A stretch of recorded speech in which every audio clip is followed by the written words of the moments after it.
So yun na nga mga kabilog, for today's vlog meron kasi nagte-trending na video. Isa itong delivery rider na ninakawan ng parcel. Talagang nakakagigil. Kung makikita nyo po mga kabilog, talagang manggigigil kayo pag napanood nyo yung video na yan. Napakawalang puso.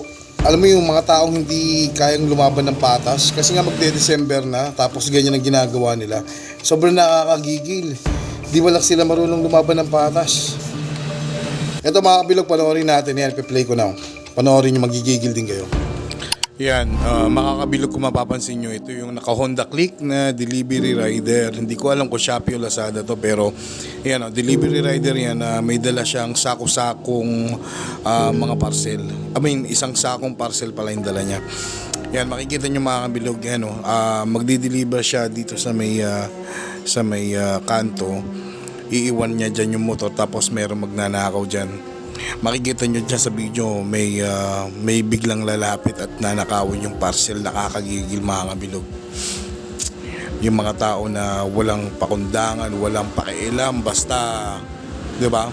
Makakakita lang sila ng pagkakataon na makapagnakaw, gagawin talaga nila.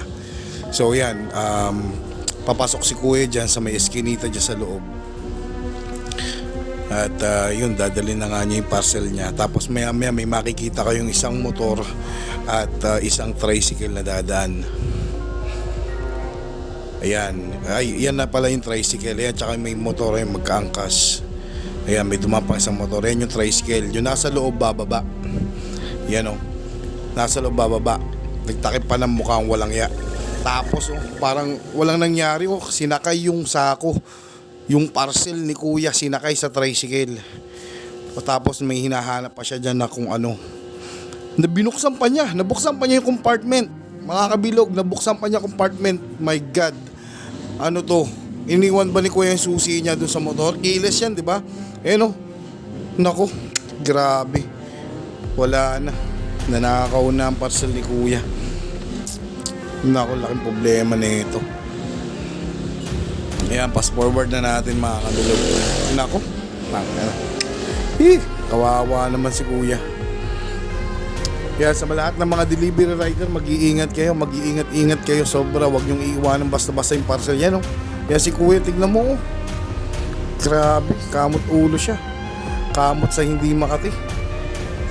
Tignan mo, hindi niya alam kung nasan yung parcel niya na i-deliver niya. Tignan mo. Di niya alam kung ano nangyari, kung saan napunta. Napapaupo na lang si kuya. Papaupo na lang si kuya. Di niya talaga alam kung anong gagawin niya. Kasi sa hindi po nakakaalam mga kabilog, pag po ang isang delivery rider nawalan po ng parcel, babayaran niya po lahat yun. Sasagutin niya po lahat yun. Kaya alam mo yung mga delivery rider natin, yung mga nagdi-deliver ng Shopee, Lazada, Flash Express, basta lahat ng delivery rider, maliit lang po ang kinikita niyan mga kabilog, tapos nanakawan niya pa. Ayan may isang babae lumapit sa kanya, siguro nakita niya yung nangyari. Kawawa naman to si kuya, napapaupo na lang. Nakakapalambot talaga ng tuhod niya, nakakapalambot talaga niyan. Yung alam mo yung i-deliver mo biglang nawala, tapos nasa isip mo, babayaran mo yun lahat. Imagine niyo mga kabilog, ang liit lang na kinikita, napakaliit lang ng kinikita. Komisyon lang yan. Ang liit lang na kinikita ng mga delivery rider, tapos nanakawan nyo pa. Diba? Maawa naman kayo. Diba? Kawawa. Sobrang kawawa si kuya. Alam mo, napapasandal, napapaupo na, nalalambot ang tuhod niyan. Ramdam na ramdam ko kung gaano kahirap yung pinagdadaanan ngayon ni kuya. Nakakapalambot ng tuhod dyan. Alam mo, pagod na pagod ka maghapon. Pagod ka maghapon pag di-deliver. Tapos bigla ka mananakawan ng parcel. So sa lahat ng mga rider dyan, alam niyo yung pakiramdam na yan, nakakagigil. Sana makita pa ni kuya, mahabol niya, makita ni kuya yung nagnakaw ng parcel niya. Talagang hindi to maganda. Grabe naman kayo, di ba? Huwag ganun. Lumaban tayo ng patas. Awa naman si kuya.